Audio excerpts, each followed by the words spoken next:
भाइयों बहनों प्रणाम। आज हम योग दर्शन का सेकंड चैप्टर साधन पाद आपके सामने लेकर के आए हैं। साधन पाद में 55 सूत्र है, तो उसको अभी हम समझते हैं। इससे पहले एक सूचना,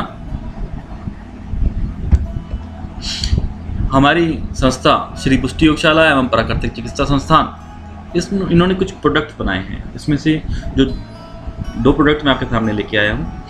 70 जड़ी बूटियों से बना हुआ ये दर्द निवारक तेल है, बहुत इफेक्टिव है, हर दर्द में बहुत इफेक्टिव है। इसलिए मैं आपसे शेयर कर रहा हूँ क्योंकि इसमें जड़ी बूटियाँ जो मिली हैं 70 जड़ी बूटियाँ, 70 मतलब 70 हैं। चरक संहिता में वर्णित ये तेल है, बहुत बढ़िया इफेक्टिव तेल है। और एक ये हेयर ऑयल है, हेयर ऑयल भी बहुत रिजल्ट अच्छा आ रहा है इसका। अमरबेल, मुलेठी, भृंगराज, टी ट्री ऑयल, आंवला आदि इसमें मिले हुए हैं, बाल छड़ वगैरह। तो ये हर तरह से सिर के बालों के लिए बहुत अच्छा है। सिर के दर्द वगैरह भी हो तो उसके लिए बहुत अच्छा है। तो ये मैं आपसे शेयर करना चाह रहा था। आइए अब शुरू करते हैं योग दर्शन साधन पाठ। देखिए, हमने इससे पहले पाठ में आपको समाधि पाठ बताया। समाधि पाठ योगियों के लिए है, जो उसमें साधन बताए गए हैं वो योगियों के लिए बताए हैं, उनका अंतःकरण शुद्ध होता है। महर्षि पतंजलि ने साधन पाद साधारण साधकों के लिए बताया है। जो साधक समाज में रहते हैं, साधक साधारण हैं, उनका अंतःकरण इतना शुद्ध नहीं होता। शुद्धि किस तरह से करनी है सब आप इसमें पढ़ेंगे। इसके पहले श्लोक में क्रिया योग बताया गया है। क्रिया योग क्या है? तप, स्वाध्याय, ईश्वर प्रणिधान को क्रिया योग कहा गया है। इसमें कुल 55 सूत्र हैं। इसमें बहिरंगों का वर्णन है। अष्टांग योग बताया गया है, वर्णन जो किया गया है वो बहिरंगों का किया गया है। वो क्या है वो भी हम आपको बताने वाले हैं चार्ट के द्वारा। क्रिया योग का फल क्या है, ये क्वेश्चन आ सकता है, इसलिए मैंने यहाँ पर इसको हेडिंग में डाल दिया। फल है इसका समाधि सिद्धि और क्लेशों का क्षय होना। क्लेशों को क्षय होना और समाधि सिद्धि, ये इसका फल है। साधन पाद में 15 श्लोक हैं। अब ये 6 बिंदु हम पढ़ेंगे। इन 6 बिंदुओं के अनुसार ही हम इसको समझ लेंगे। बहुत ही आसान सा है। पूरा वीडियो देखिएगा, आपको समझ में आ जाएगा। क्रिया योग, पंचक्लेश, दुख का स्वरूप, चक्रव्यूहवाद, अष्टांग योग, बहिरंगों की सिद्धियां या फल, ये हम इसमें पढ़ेंगे। देखिए, हम चार्ट भी साथ साथ लेके चल रहे हैं जिससे आपको आसानी हो। सबसे पहला बिंदु है क्रिया योग। अब ये क्या है? तप, स्वाध्याय, ईश्वर प्रणिधान, ये है क्रिया योग। अब इसमें तप क्या है? मन सहित इंद्रियों को ईश्वर के अनुरूप ढालना तप है। मन और इंद्रियों का ईश्वर के अनुरूप चलाना। इसमें जो उसे साधना करनी पड़ती है, समय देना पड़ता है, यातनाएं झेलनी पड़ती हैं, जिसको हम यातना कहते हैं, वो यातना होती नहीं, वो तप है। स्वाध्याय क्या है? स्वयं का अध्ययन करना। जब साधक स्वयं को एनालाइज करता है कि मैं सही चल रहा हूँ या गलत चल रहा हूँ, सही क्या है गलत क्या है मेरे लिए, तो वो इस तरह का एनालाइज करता है, तो उसको स्वाध्याय कहते हैं। अपना गुरु बनना, इसको भी स्वाध्याय समझ सकते हैं आप। ईश्वर प्रणिधान क्या है? ईश्वर के प्रति मन, कर्म और वचन से समर्पित होना, ये ईश्वर प्रणिधान है। और अगर इन तीनों को किया जाए तो ये क्रिया योग है। ये क्वेश्चन आ सकता है, क्रिया योग क्या है? तो स्वाध्याय, ईश्वर प्रणिधान, ये क्रिया योग है। अब क्रिया योग का फल क्या है? महर्षि पतंजलि बताते हैं अपने इस अध्याय के दूसरे श्लोक में ही। समाधि की सिद्धि करने वाला और क्लेशों को क्षीण करने वाला, ये क्रिया योग है। इसकी सिद्धि से ये प्राप्त होता है। समझ में आ गया होगा। आगे चलते हैं। अब दूसरा टॉपिक है हमारा पंचक्लेश। पंचक्लेश अपने दूसरे अध्याय के तीसरे श्लोक में उन्होंने बताया। अविद्या, अस्मिता, राग, द्वेष, अभिनिवेश, ये 5 क्लेश हैं जो कि साधक के साधना में विघ्न है। अब ये अविद्या जो है, यही अस्मिता, राग, द्वेष, अभिनिवेश का उत्पादक क्षेत्र है। यही उत्पादन करता है इनका। अविद्या अगर खत्म हो जाए तो ये हो ही ना। तो उसको हम आगे डिटेल में पढ़ते हैं। पंचक्लेश, अविद्या, अस्मिता, राग, द्वेष, अभिनिवेश, ये 5 हैं। अब अविद्या क्या है? अनित्य, अपवित्र, दुख और अनात्मा। इनको क्रम से, अनित्य को नित्य समझना, अपवित्र को पवित्र समझना, दुख को सुख समझना, अनात्मा को आत्म भाव मानना, यही अविद्या है। मिथ्या ज्ञान, ये अविद्या है। यही जड़ है क्लेशों की, यही सबसे बड़ा विघ्न है। इसी से ये विघ्न बनते हैं बाकी चारों।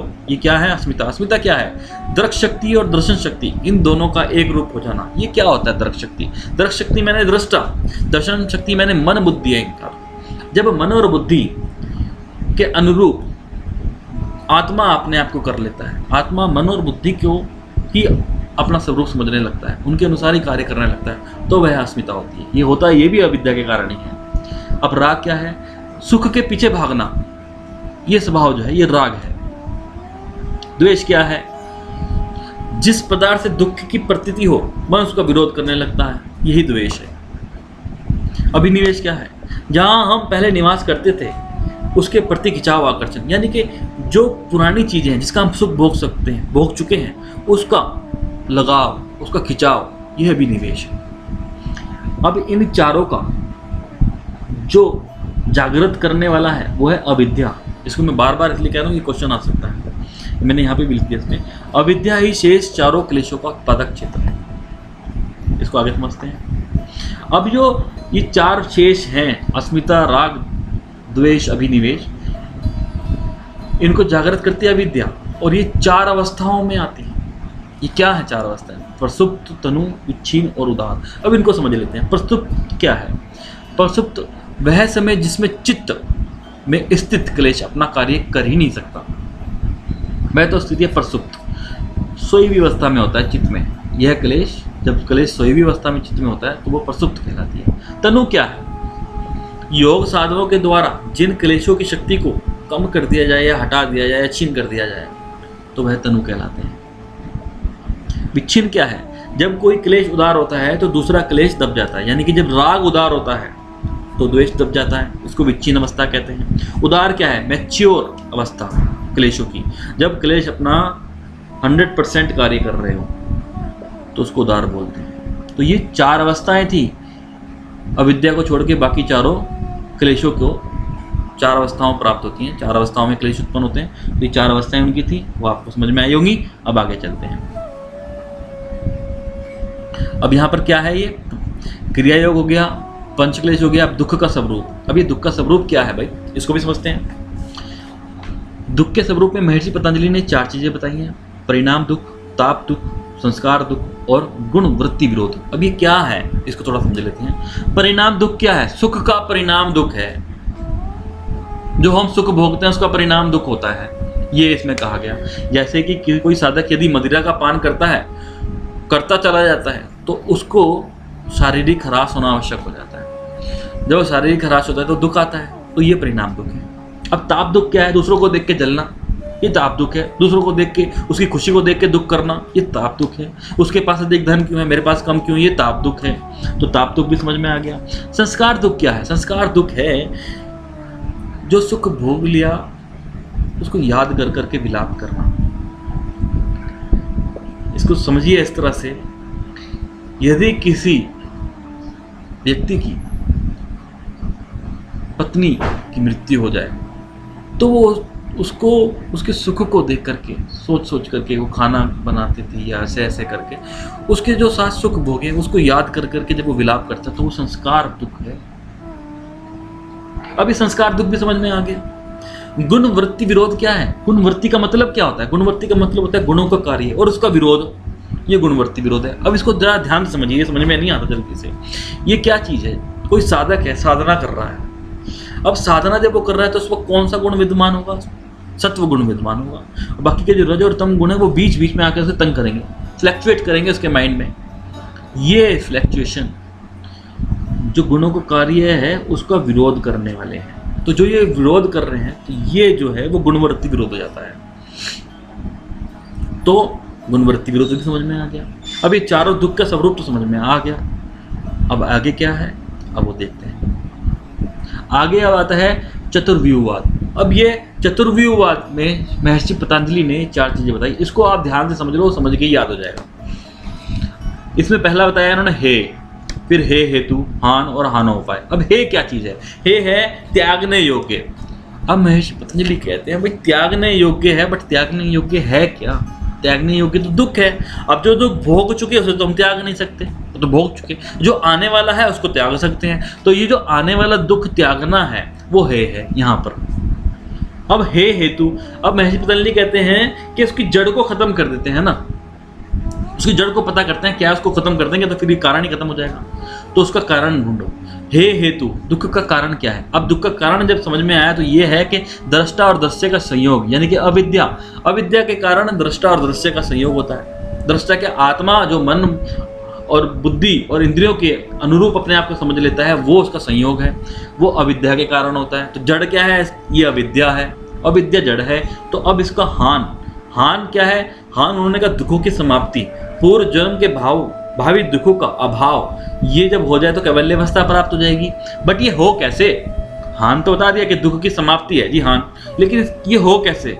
ये हो हानोपाय से। हानोपाय क्या होता है? इनका उपाय क्या है? इनका उपाय है विवेक ख्याति, निश्चल व निर्दोष विवेक ज्ञान। विवेक ये क्या होता है? विवेक ख्याति। अब विवेक ख्याति तो हानोपाय हो गया।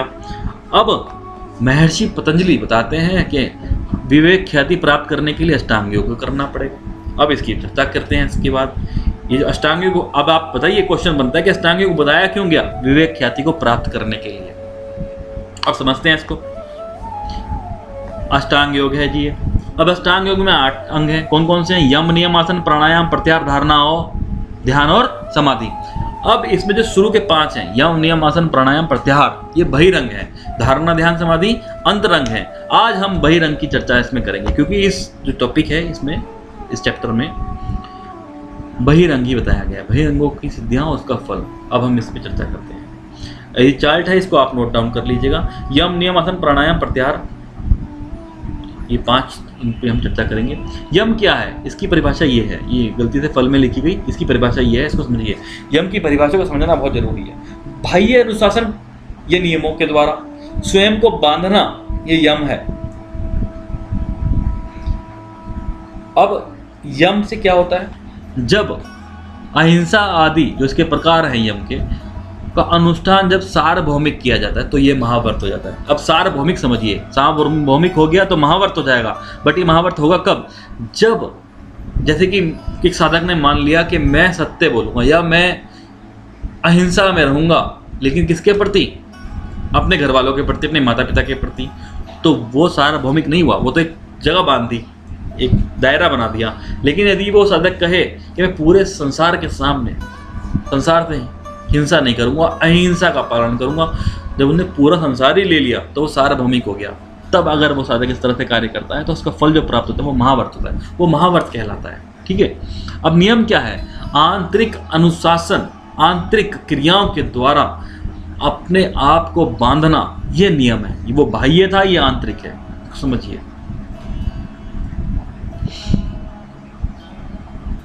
अब आसन क्या चीज है? आसन निश्चल सुखपूर्वक बैठने का नाम आसन है, परिवर्तन की शिथिलता और परमात्मा में मन लगाने का नाम आसन है। अब ये जो आसन है, स्थिरता को प्राप्त करना आसन, ये भी आप कह सकते हो। आसन जो है वो स्थिर कब बैठेगा व्यक्ति? जब वो शारीरिक रूप से और मानसिक रूप से, दोनों रूप से स्थिर हो जाएगा। जब दोनों रूप से स्थिर हो जाएगा तभी वो आसन में बैठ सकता है। तो इसको सिद्ध करके क्या प्राप्त होगा?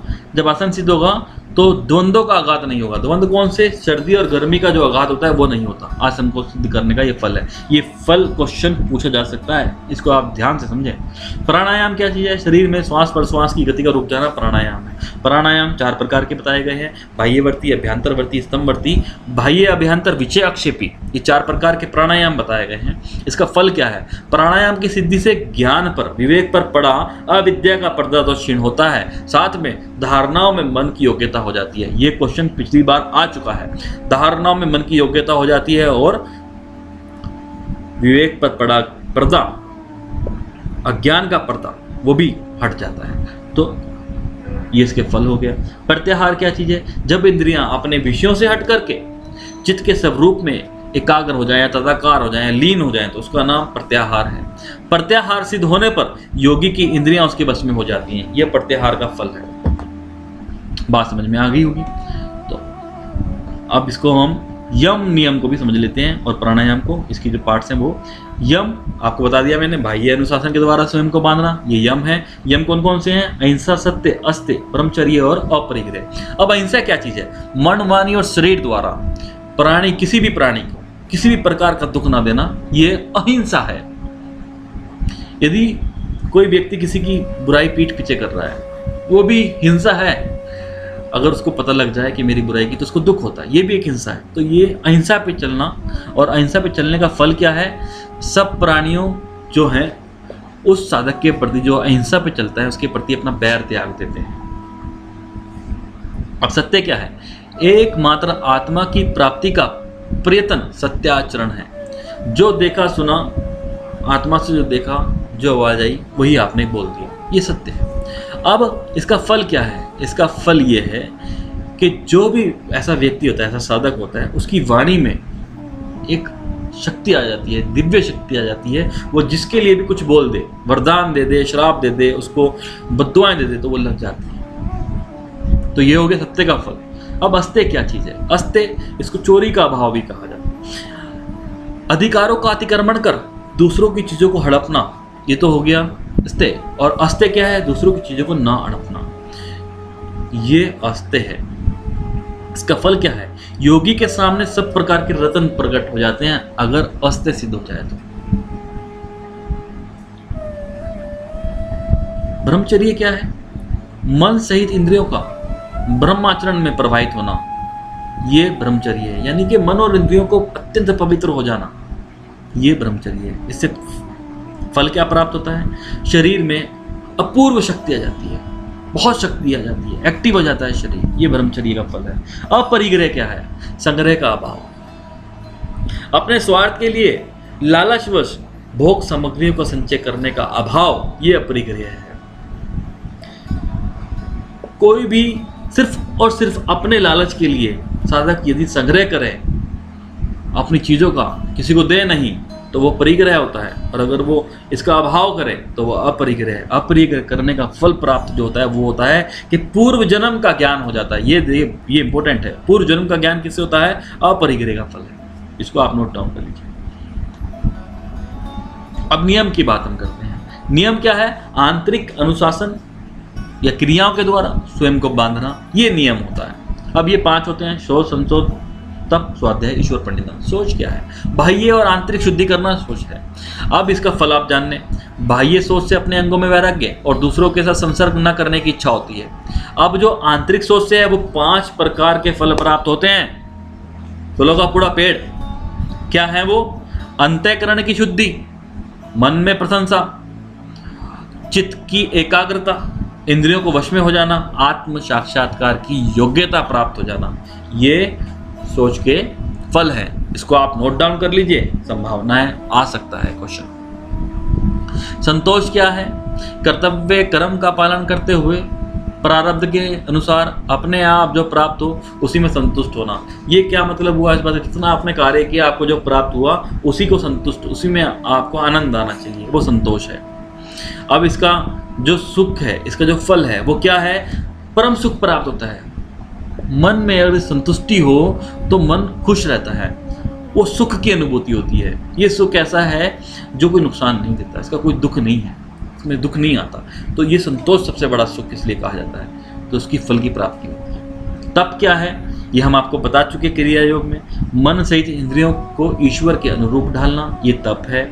इससे फायदा क्या होता है? शरीर और इंद्रियों की सिद्धि प्राप्त होती है। स्वाध्याय क्या है? स्वयं का एनालाइज करना, अध्ययन करना, ये स्वाध्याय है। इससे क्या होता है? इष्ट देवता का साक्षात्कार हो जाता है। ईश्वर प्रणिधान, ईश्वर के प्रति मन कर्म वचन से समर्पित होना, ईश्वर प्रणिधान है। इससे क्या फायदा होता है? क्या फल प्राप्त है? समाधि की सिद्धि हो जाती है ईश्वर प्रणिधान से। भक्ति से ही सिद्धि प्राप्त हो जाती है, गीता में कहा है। अब हम प्राणायाम की बात करते हैं। प्राणायाम 4 प्रकार के बताए गए हैं: बाह्यवर्ती, अभ्यंतरवर्ती, स्तंभवर्ती और बाह्य अभ्यंतर विषयक्षेपी। अभी बाह्यवर्ती क्या है? प्राणवायु को बाहर निकाल कर ही रोकना। देखिए, इसमें जो प्राणवायु को बाहर निकाल रहा है तो इंटेंशन से निकाल रहा है कि हमें बाहर निकालना है और रोकना है, तो ये बाह्यवर्ती है। अभ्यंतरवर्ती, प्राणवायु को भीतर ले जा करके भीतर ही रोकना, ये अभ्यंतरवर्ती है। साधक को पता है कि मैं प्राणवायु को भीतर ले जा रहा हूँ और उसे रोकूंगा। स्तंभवर्ती क्या है? शरीर के भीतर जाने और बाहर निकलने वाली जो प्राणवायु है, स्वाभाविक गति उसकी होती है, सामान्य सांस ले रहा है और वहीं रोक दे कहीं पर भी, तो वो स्तंभवर्ती प्राणायाम होता है। अब ये बाह्य अभ्यंतर विषयक्षेपी क्या है इसको आप ध्यान से समझ लीजिए। प्राणों की गति का चिंतन त्याग कर इष्ट चिंतन में मन को लगाकर अपने आप प्राणों की गति जिस देश में रुक जाती है वह बाह्य अभ्यंतर विषय आक्षेपी प्राणायाम है। इसका मतलब क्या हुआ कि कोई साधक चिंतन में इतना लीन हो जाता है कि उसे अपनी श्वास और प्रश्वास का पता ही नहीं होता। अनायासी कभी भी बीच बीच में सांस अपने आप ही रुक जाती है, इतनी लीन हो जाती है कि सांस भी नहीं लिया जाता। तो वो जो स्थिति है वो अपने आप होती है, उसे बोलते हैं बाह्य अभ्यंतर विषय आक्षेपी। अब इसका फल क्या है? प्राणायाम सिद्धि से ज्ञान पर पड़ा पर्दा क्षीण हो जाता है, ये इसका पहला फल। और 2 फल प्राप्त हैं। दूसरा फल क्या है? धारणाओं में मन की योग्यता हो जाती है। ये क्वेश्चन पूछा जा चुका है, मैं फिर कह रहा हूँ, ये इंपॉर्टेंट है, इस चार्ट को आप ध्यान में रखिएगा। अब हमने ये प्राणायाम की बात, बाह्य रंग की बात भी कर ली। तो ये था हमारा साधन पाद। ये साधन पाद हमने आपको बताया। अब इसके बाद विभूति पाद हम आपको बताएंगे। अगर हमारी वीडियो आपको समझ में आई हो, अच्छी लगी हो तो कमेंट कीजिएगा, लाइक कीजिएगा। हमारी शुभकामनाएं आपके साथ हैं और भी वीडियोस हम आपके सामने लाते रहेंगे। धन्यवाद।